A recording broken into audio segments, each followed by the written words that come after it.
সামনে উপবিষ্ট উপস্থিত সমস্ত অভিভাবক অভিভাবিকা, স্নেহের ছাত্রছাত্রী, আমার এই সমতল মঞ্চে বসে থাকা আমার সহকর্মীরা, আমাদের একাডেমির দায়িত্বপ্রাপ্ত অনার আবু তালেব মহাশয়, সকলকে এই তীব্র গরমে শীতল অভিনন্দনের সহিত সালাম, আসসালামু আলাইকুম। আজকে আমরা যে বিশেষ দিনে সবাই একত্রিত হয়েছি, উপস্থিত হয়েছি, এ সম্পর্কে আমরা সবাই অবগত। সবাই এতক্ষণ আমাদের শিক্ষক শিক্ষিকাদের মুখ থেকে শুনলাম এবং আপনারা সকলেই জানেন যে আজকে আমাদের একাডেমির প্রথম পর্ব মূল্যায়নের ফলাফল ঘোষণার দিন এবং সঙ্গে অভিভাবক অভিভাবিকা সম্মেলন। আপনাদের অনেক ইচ্ছা, অনেক মনে স্বাদ, কিন্তু এই গরমে ভেঙে যাচ্ছে ধৈর্যের বাঁধ। ছেলেদের ফলাফল, ছেলে মেয়েদের ফলাফল আমরা শুনব, তাই এই তীব্র গরম উপেক্ষা করে আমরা আজকে এখানে বসে আছি। আমাদের ছেলে মেয়েগুলোকে আমরা যে এই প্রতিষ্ঠানে ভর্তি করেছি, তারা এ পর্যন্ত কোথায় কোন পর্যায়ে গিয়ে দাঁড়িয়েছে তার মূল্যায়নের ফলাফল আমরা দেখব। কিন্তু খুব আশ্চর্যের বিষয় বা অবাক করা বিষয়, আমাদের যে সংখ্যক অভিভাবক অভিভাবিকা আজকের এই সভায় উপস্থিত হয়েছেন, ঠিক মনে হয় যে ওই আমন ধানের বীজ ফেলে দেওয়ার পর জল হওয়া ছিটে ফোটা যেরকম গজায়, সেরকম কোথাও একটা কোথাও একটা কোথাও একটা। আমাদের ছাত্রছাত্রী আপনাদের সহযোগিতায়, আপনাদের চেষ্টায় যথেষ্টই ভালো, 300-র উপর। তো 300 অভিভাবক অভিভাবিকা এলে হয়তো আমাদের এই চেয়ারগুলো হতো না, কিন্তু বেঞ্চের ব্যবস্থা অনেকটাই আছে। তো খুব ভাবতে অবাক লাগে, সারা বছরে মাসের দিনে আমরা অভিভাবক অভিভাবিকাদের সঙ্গে যোগাযোগ স্থাপন করতে পারছি না। সেটা আমাদের দুর্বলতা না আপনাদের দুর্বলতা, এর বিশ্লেষণ খুঁজে আমি পাচ্ছি না। খুবই অবাক করা বিষয়। আপনারা মনে হয় ভাবছেন যে বাচ্চাটাকে বাড়িতে দুষ্টুমি এড়াতে এই প্রতিষ্ঠানে দিয়ে রাখছি। আপনারা দেখেন, আপনারা আমাদের চাকর বাকর সমতুল্য। বাচ্চাগুলো বাড়িতে দুষ্টুমি করছে, বাচ্চাগুলোকে রেখে কোনো কাজে যেতে পারছি না, আর কোনো কোথাও যেতে পারছি না, আপনাদের কাছে দিয়ে গেলাম, আপনারা দেখেন। এইরকম একটা দায়িত্ব ভার আমাদেরকে দিয়ে দিচ্ছেন। আমার একদমই মনে হয় না, 10%ও মনে হয় না যে আপনারা আপনাদের বাচ্চাকে সুশিক্ষিত করার লক্ষ্যে এই প্রতিষ্ঠানে দিয়েছেন। আপনাদের চিন্তা ভাবনা মানসিকতা দেখে এইটাই আমার উপলব্ধি হয়। আপনারা নিজে জানেন না, এমন কিছু গার্জেন আছে যে আমার বাচ্চাটা কোন ক্লাসে পড়ে। আপনার কাছে আপনার বাচ্চা একটা বা দুটো, আমার কাছে এখানে 350 বাচ্চা, একই নামের 3-4টা বাচ্চা। আমি খেয়াল রাখতে পারছি না যে এই বাচ্চাটা কোন ক্লাসে পড়ে। আপনারা বেতন দিতে আসছেন, আমি বলছি বাচ্চাটা কোন ক্লাসে পড়ে, ওটা তো বলতে পারছি না। ভাবেন বিষয়টা, ও একটা বাচ্চার খবর বলতে পারে না তার বাচ্চাটা কোন ক্লাসে পড়ে। সে হয়েছে অভিভাবক। দরকার নেই এসব অভিভাবক আমার সঙ্গে যুক্ত থাকার। কথাগুলো শুনে নেন। যারা এই সমস্ত তদারকি খেয়াল খবর রাখেন না, করতে পারেন না, যোগাযোগ রাখতে স্থাপন করতে পারেন না, তারা কেন পড়াচ্ছেন বাচ্চাগুলোকে? খালি কি এখানে আমাদেরকে দেখার দায়িত্ব দিয়ে দিয়েছেন? বাচ্চাগুলোকে কোন পথে নিয়ে যাব। আমাদের টিচারগুলো যারা ক্লাস করে তারা আমাকে বলে এই বাচ্চাটার খাতা নাই 3 দিন ধরে। তাকে আমি সেই গার্জিয়ানকে ফোন করি, ফোন ধরে না। ফোনটা ধরলেই টাকা চাইবে, ফোনটা ধরা যাবে না। এই যে বিষয়, এই জিনিসগুলো খুব খারাপ লাগে। সেই সমস্ত গার্জেনগুলো থাকবেন না, কোন দরকার নেই তো। 100টা না থেকে 80টা থাকবে। ওই 80টাকে ঠিকঠাক করে আমি আমার জায়গায় নিয়ে যেতে পারবো। আজকে আমি যে আয়োজন করেছি 10 টাকা 100 টাকা হলেও তো এখানে খরচ হয়েছে, যা আপনারা চোখের সামনে দেখতে পাচ্ছেন। এই খরচটা কার জন্য করেছি? এই আয়োজনটা কাদের জন্য? সামনের চেয়ারগুলো সব আমার ছাত্রছাত্রীরা বসে আছে। কয়টা অভিভাবক আছেন? 300 গার্জেনের মধ্যে নেই। কেন নাই? কোথায় গেল? তারা কি চাইছে যে আমার বাচ্চাগুলো সঠিক পথে হাঁটুক? নাই। এইগুলো কোন দরকার আছে? পয়সা করে খরচা করছেন, আজকে দিচ্ছেন না 10 দিন পরে দিচ্ছেন, কিন্তু কোন পথে যাচ্ছে এই যোগাযোগটা কি রাখা যায় না নাকি? এই যোগাযোগটা রাখতে হবে, নাহলে কিন্তু হবে না। একটা হাওয়া দেওয়া বেলুন, সেটাকে যদি আমি একদিকে চাপ দিই তো অন্যদিকে ফুলে যাবে। 2 দিকে যদি চাপ দিই তাহলে সেটা ফেটে যাবে।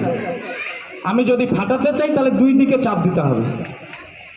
ঠিক সেই রকম একটা বাচ্চাকে কিছু শেখাতে গেলে, সমাজের উপযুক্ত মানুষ হিসেবে গড়ে তুলতে গেলে তাকে 2 দিক দিয়ে চাপ দিতে হবে, তবেই তাকে সঠিক পথে নিয়ে যেতে হবে, তাহলে ঠিক পথে নিয়ে যাওয়া যাবে। আমরা এইখানে বাচ্চাগুলোকে চাপ দিচ্ছি, বাড়িতে গিয়ে এলোমেলো। বাড়িতে মা বাবারা সময় পান না, কিন্তু আপনি আপনার কাজটা করছেন। কাজটা করতে করতে, চলাফেরা করতে করতে তো বলতে পারেন, তোকে কি কোনো স্কুলে কাজ দেয়নি, পড়া দেয়নি, তুই পড়তে বস। আপনি তো মাকাই ভুট্টার পেরিটা নিয়ে এদিক থেকে ওই দিক করছেন। বাবাটা রাত্রে ক্লান্ত হয়ে আসলো, খাওয়া দাওয়া করে শুয়ে গেল। তাহলে বাচ্চাটাকে আপনাদের দেখার সময় হয় না। একদিক দিয়ে দেখে কিন্তু হবে না, এটা বারবারও বলছি আমি। একদিক দিয়ে চাপ দিয়ে হবে না, 2 দিক দিয়েই লাগবে। আমরা কি করছি না করছি আমাদের সঙ্গে খবর রাখতে হবে, খবর করতে হবে। বাচ্চাগুলোর খাতা নাই, খাতায় কাজ দিচ্ছি, সেই কাজগুলো করে নিয়ে আসে না। গার্জিয়ানদের ফোন করছি, গার্জিয়ানদের সঙ্গে ফোনে যোগাযোগ হয় না, ফোনে পাওয়া যায় না, switch off, phone miss call হয়ে যাচ্ছে। এই যে সমস্যাগুলো, এই সমস্যাগুলো যতদিন না আমরা এড়াতে পারবো, ঠিক জায়গায় আমরা যেতে পারবো না। আমরা এই সমস্যাগুলো এড়াতে না পারলে কোথাও যেতে পারবো না, আমরা ঠিক জায়গায় আমাদের বাচ্চাগুলোকে সঠিক পথে নিয়ে যেতে পারবো না। এক একটা বাচ্চার উপস্থিতি খুব খারাপ, আজকে এসছে কালকে নাই, কালকে এসছে 2 দিন নাই। এই যে মাঝে মাঝে অনুপস্থিতি, এই অনুপস্থিতি, একদিনের অনুপস্থিতি বাচ্চাটার 2 দিনের ঘাটতি দেখায়। কারণ যে ও এসে এখানে আবার এখানকার পরিবেশের সঙ্গে জানতে বা বিগত দিনে কি পড়া দিয়েছিল সেইগুলো জানতে ওর সময় লেগে যায়, ও পারছে না।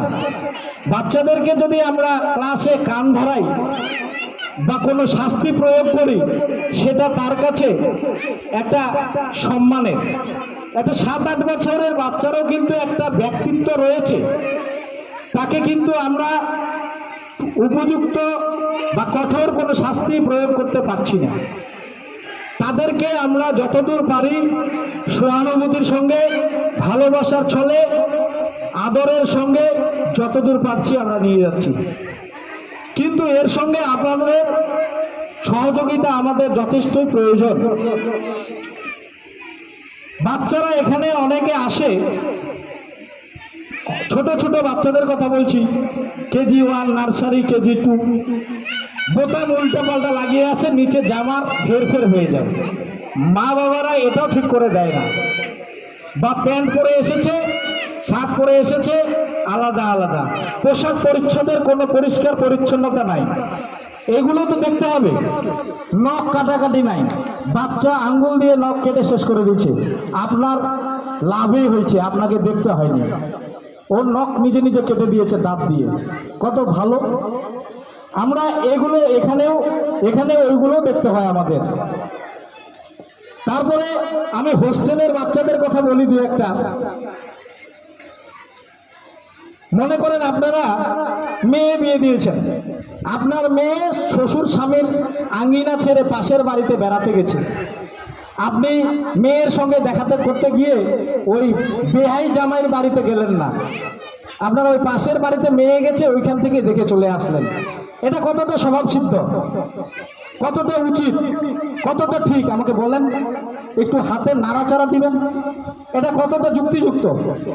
বেহাই জামাইয়ের আঙিনায় যেতে হবে না? নাই।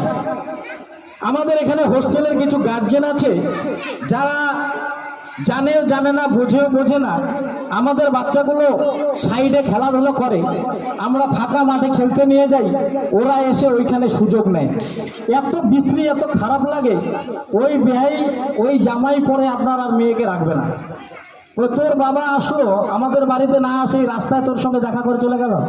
আমাদের একটা অফিস আছে, আমাদের প্রতিষ্ঠান আছে, বাচ্চাটাকে আমাদের দিয়ে গেছেন, আমাদের কাছে খোঁজ খবর নিয়ে এখান থেকে যেতে হবে। বাচ্চাগুলো ওইদিকে খেলতে গেছে, ওইখান থেকে দেখা করে চলবে। ওইখানে কি দেখা করার জন্য আমি পাঠাইছি বাচ্চাগুলোকে? কি হচ্ছে এটা? এইসব করা যাবে না। বাচ্চাগুলো আবার খেলছে বাইরের দিকে, কোথায় নাড়াডিগির দিক দিয়ে এদিক ওদিক দিয়ে আসলেন, ওইখানে নাড়ু মিঠাই দিয়ে চলে গেলেন। কি এটা কি সিস্টেমের মধ্যে পড়ে? সিস্টেমগুলো সব আমরা গুলিয়ে ফেলছি।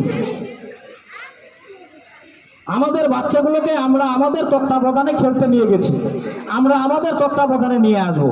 ওইখানে গিয়ে কোনো বাচ্চার সঙ্গে দেখা করা যাবে না। আমাদের কাছে আসুন, বাচ্চাটা আপনার কোথায় আছে, আমি সেইখান থেকে আনে আপনার সঙ্গে সাক্ষাৎ করাবো। আমাদের নির্দিষ্ট জায়গা আছে, তা নাই। ইচ্ছা মতো খেয়াল খুশি মতো আপনারা করছেন, এগুলো করবেন না। আমাদের নিয়ম শৃঙ্খলার নথি দেওয়ালটাতে টাঙ্গা আছে, একটু ভালো করে দেখে নেবেন। যারা আগের আছে সেটাও দেখবেন, তারাও দেখবেন, যারা নতুন আছেন তারাও দেখবেন। তারপরে কিছু অভিভাবক অভিভাবিকা আছেন, কাজকর্ম থাকে, কাজকর্ম ছেড়ে আমাদের নির্দিষ্ট দিনে নির্দিষ্ট সময়ে আসতে হবে দেখা করতে। আমি কাজে ছিলাম, আপনার জন্য কি এখানে এতগুলো বাচ্চা ডিস্টার্ব করা যাবে? বেলা 1টার পরে আমাদের সাক্ষাৎকার শেষ, 1:30টার সময় আমাদের বাচ্চাগুলো খাওয়া দাওয়া করে ঘুমাচ্ছে, 2টার সময় একজন অভিভাবক এসে দেখা করবে। ওইখানে গেলেই তো ঘটর মটর, আর 4টা বাচ্চা আপনার দিকে তাকিয়ে থাকছে। কেন এগুলো বলেন? কেন এগুলো বললে তো খারাপ। আমরা যে জায়গাটায় আছি, আমরা আমাদের জায়গাটাতে আমাদের চেয়ারটা থেকে কিছু বললেই আমরা দোষী, আমরা অপরাধী। আপনারা একটা জিনিস মনে রাখবেন, আপনাদের ভাববেন, আমরা একটা শিক্ষা প্রতিষ্ঠানে রেখেছি, একটা শিক্ষার জায়গায় আছি, শিক্ষার আঙ্গিনায় আছি, গোটা এটা শিক্ষিত সমাজ। এই শিক্ষিত সমাজে কিভাবে কথা বলতে হবে, কোন নিয়ম শৃঙ্খলা মেনে চলতে হবে, সেগুলো আপনাদের মাথায় রাখতে হবে। তা নাই আপনারা আপনাদের ইচ্ছা মতো কর্মকাণ্ড করতে চাইছেন, সেগুলো কিন্তু আমরা রাখতে পারবো না। আমাদের নিয়মে আমাদের মতো করে চলতে হবে। ওইখানে আমার নিয়মাবলীতে পরিষ্কার লেখা আছে যে কোনো বাচ্চার ছুটি নিতে গেলে 2 দিন আগে জানাতে হবে বা 1 দিন আগে জানাতে হবে। আমি সেই হিসাবে সময় দিব, সেই টাইম মতো আসতে হবে। একজন এসে বলছে বাচ্চাটার আমার বাড়িতে ফাতিয়া মিলাদ, ওখানে নিয়ে যেতে হবে। ও যদি আমাকে আগে বলতো তাহলে ওকে আমি সময় দিতাম, আমার ছুটির সময় নিয়ে যেত। আমার 2টার সময় খাওয়া দাওয়া হয়ে গেল, বাচ্চাটা এখানে খেলো, আর 2:30টার সময় যায় ও ফাতিয়া খাবে, রিচ রান্না খাবে, তারপরে এসে বমি করছে। এর দায়ভার কার? আমার। যদি ও আগেই যাবে আমি জানতাম, তাহলে ওকে আমি আমার এখানে খাওয়াতাম না, ওর ডবল খাওয়া হতো না, তাহলে ওর বমিটা হতো না। এই যে রোদ গরম, এই রোদ গরমে আমরা বড়রা হিমশিম খাচ্ছি, এই পরিবেশের সঙ্গে আমরা খাপ খাইতে পারছি না, এতটাই গরম চলছে। এই গরমের জন্য অনেক অভিভাবক অভিভাবিকা, এই মাস্টারমশাই আপনারা ছুটি দিতে পারেন না, এত গরম চলছে, এত তীব্র দাবদাহ, আপনারা 2-4 দিন ছুটি দিতে পারেন না? কয়েকজন গার্জেন, মাস্টারমশাই এত আপনাদের ছুটি, আশেপাশে অনেক স্কুল আছে, এত ছুটি তো দেখি না, আপনাদের এত ছুটি, প্রাইভেট স্কুল না, টাকা দিয়ে পড়াচ্ছি, এত ছুটি কিসের? তাহলে ভাবেন কোন পথে হাঁটবেন। একটা প্লেটের উপর শুয়োপোকা দাঁড়িয়ে আছে, সামনে এগোলেও কাটবে, পিছনে যে গেলেও কাটবে, এইরকম পরিস্থিতি। কিন্তু আমরা আমাদের সূচি অনুযায়ী আশেপাশের প্রতিষ্ঠানগুলোকে ট্যালি করে তুলনা করে আমাদের নির্দিষ্ট একটা সূচি তৈরি করা হয়েছে। আমাদের যে সূচি আছে আমরা কাউকে দেখতে যাব না, কারোর সঙ্গে তালও মিলাবো না। আমরা আমাদের মতো করে নিজের ছকে, নিজের রাস্তায়, নিজের ছুটিতে আমরা নাক গলাবো, পা মেলাবো। তাহলে অনেকের অনেক রকম মত। আমাদের আজকের এইখানকার যে সভা, এই সভায় যে আলোচনা, সেই আলোচনাগুলো শোনার জন্য আমি আপনাদের জন্য ব্যবস্থা করেছি, আপনারা সবাই আসবেন। কিন্তু সংখ্যাটা এত কম, নিজেকে খুব খারাপ লাগছে। এই কথাগুলো বলার তো সময় সবসময় হয় না, আর সব সময় বলাও যায় না। সবাই একদিনে একসঙ্গে সমবেত হব, দু চারটা আলোচনা করব, এইরকম দিনেও আপনাদের উপস্থিতি লক্ষ্য করা যায় না, খুব খারাপ। তাহলে আপনারা আপনাদের বাচ্চাকে কোন পথে নিয়ে যাবেন? কোনো দিনেও আপনারা আসবেন না, গার্জেনরা, অভিভাবক অভিভাবিকারা কোনো দিনেও আসবে না। তাহলে আমি আমার বার্তাটা কিভাবে দিব, কোন মাধ্যমে দিব? না ফোন, না অফিসে যোগাযোগ, না এইরকম মিটিংয়ে আসবে, কেমন করে হবে? বাচ্চাটা এখানে কি করছে না করছে, তার ভালো মন্দ, সুফল কুফল কি আছে, আমরা কোনো কিছুই তাদের কাছে, কোনো বার্তাই আমরা দিতে পারছি না। তাহলে কেমন করে হবে? একটা আবাসিক ছাত্রছাত্রী আমাদের কাছে যদি 8 দিন না থাকে, তো মনে করেন 5-6টা ডিম বাঁচবে, 8 দিনের খাওয়া দাওয়া বাঁচবে, আমাদের লাভ। এই লাভটা না দেখে আমরা বাচ্চাগুলোকে সবসময় এখানে চাই। কিন্তু আপনারা এটা চান না, আপনারা চান বাড়িতে আসুক, বাড়িতে থাকুক, কিন্তু শেষ বেলায় এইরকম ভালো ফল আশা করবেন না। আপনারা এমন পর্যায়ে নিয়ে যেতে চাইছেন যে শিক্ষা প্রতিষ্ঠানকে, এই শিক্ষা প্রতিষ্ঠানটাকে একটা ব্যবসা প্রতিষ্ঠানে রূপ দিতে চাইছেন। তাহলে দিন, তাহলে আপনারা মাসে মাসে আপনাদের বেতনগুলো দিতে থাকুন, আর বাড়িতে 15 দিন করে রাখুন, আমার কোনো অসুবিধা নেই। না বেতন, না ছাত্র, কি হচ্ছে এসব? না শিখবে, না আমি মাস্টার ধরে রাখতে পারবো, কিছুই করতে পারছি না। এইভাবে তো হবে না, এইগুলো ঠিকঠাক দেখতে হবে। আমাদের 4 মাস অতিক্রান্ত হয়ে গেছে, 4 মাসে তো কেউ কারো বাচ্চার কোনো ভালো ফলাফল, কে কেমন করছে এই খোঁজ খবর তো নেন না। 4 মাস, এপ্রিল পর্যন্ত 3 মাস 2 মাস ডিউ পড়ে গেছে, বেতন দেওয়ার নাম অন্তর নাই। এই পৃথিবীতে যা কিছুই করি না কেন, সব কিছুর মূলেই অর্থ। অর্থ না থাকলে সব কিছুই ব্যর্থ। এই অর্থ ছাড়া কোনো কিছুই সঠিকভাবে যাবে না। আজকে আমার এইখানে কিছু বেকার ছেলে দিন রাত অক্লান্ত পরিশ্রম করছে 4-5 হাজার টাকা মাসের বিনিময়ে। তাদেরকে যদি সময় মতো সেই বেতনটা না দেওয়া যায়, তারা আমার কাছে কেন থাকবে? আমার কাছে থাকবে? একদমই থাকবে না। কিন্তু আমি আমাদের অভিভাবক অভিভাবিকাদের কাছ থেকে মাস গেলে টাকা পাই না। তাহলে আমি তাদেরকে কিভাবে ধরে রাখবো? কিভাবে ধরে রাখবো তাদেরকে আমি? তাদের তো আর বাড়িতে রাজত্ব চলছে না। এত কিছু নোটিশ, আমি 15 দিন আগেই নোটিশ দিয়েছি অভিভাবক অভিভাবিকাদের, এত তারিখ থেকে অ্যাডমিট সংগ্রহ করতে হবে, এপ্রিল পর্যন্ত বকেয়া দিতে হবে। আজ পর্যন্ত বকেয়া মিটে নাই। সেই সমস্ত গার্জিয়ানদের আজকে রেজাল্ট হবে না। যাদের বকেয়া এখনো আছে বাকি, তাদের রেজাল্ট আজকে হচ্ছে না। আমি যাদের ফ্রেশ আছে তাদের রেজাল্ট আমি রেডি করেছি, তাদের রেজাল্ট আমি আজকে পাবলিশ করব। এমনি মৌখিক আমি সবার বলে দেব, সবার রেজাল্ট আমি ঘোষণা করছি। আপনারা একটু নিজেকে বদলে বাচ্চাদের প্রতি দায়িত্ব নিয়ে তাদেরকে সঠিক পথে পরিচালনার দিকে মনোযোগ দিন, তাতে করে আপনাদের বাচ্চাদেরই মঙ্গল। আমি আর বিশেষ কিছু বলবো না, আমাদের সব শিক্ষক শিক্ষিকারা সব কিছু বলেছে। যা সংখ্যা সেই সংখ্যা অনুযায়ী অভিভাবক অভিভাবিকাদের যা উপস্থিতি সেই হিসাবে আর দীর্ঘক্ষণ আমি করছি না, দীর্ঘায়িত করছি না। আগামী দিনে আবার আমরা এইরকম সভা অনুষ্ঠিত করব, সবাইকে সমবেত একযোগে নিয়ে আসার চেষ্টা করব। তারপরে সেদিন না হয় কিছু বলা যাবে। আপনারা যারা আছেন রেজাল্ট দেখুন, আমরা রেজাল্ট দেব। আমাদের শিক্ষক শিক্ষিকারা যারা যে ক্লাসের শ্রেণী শিক্ষক শ্রেণী শিক্ষিকা তারা সেই সমস্ত ক্লাসরুমগুলোতে নিয়ে দিবে, আর খাতাগুলো নেবেন, নিয়ে খাতাগুলো দেখে আবার জমা করে দিবেন সই করে। আমরা মার্কশিটটা দিচ্ছি না, এর আগের বারে আমরা মার্কশিট দিয়ে মার্কশিটটা ফেরত আসে নাই, মার্কশিটগুলো আবার আমাদের নতুন করে বানাতে হয়, তাই মার্কশিটগুলো আমরা হাতে দিচ্ছি না, রেজাল্টটা সরাসরি দিচ্ছি। খাতাগুলোতে কি করছে না করছে এখানে সব বিশ্লেষণ দেওয়া আছে, সব কিছুই আমরা ভালোভাবে দেখতে পাবো। তাই খাতাগুলো দেখে নিন, আর খাতাগুলো দেখে সই করে আবার ওই শ্রেণী শিক্ষক শিক্ষিকার কাছেই জমা দেবেন। সবাই নিজের নিজের রুমে যাবে নিয়ে। তার আগে আমি মৌখিক রেজাল্টটা ঘোষণা করছি সবার, কার কি র্যাঙ্ক আছে, কে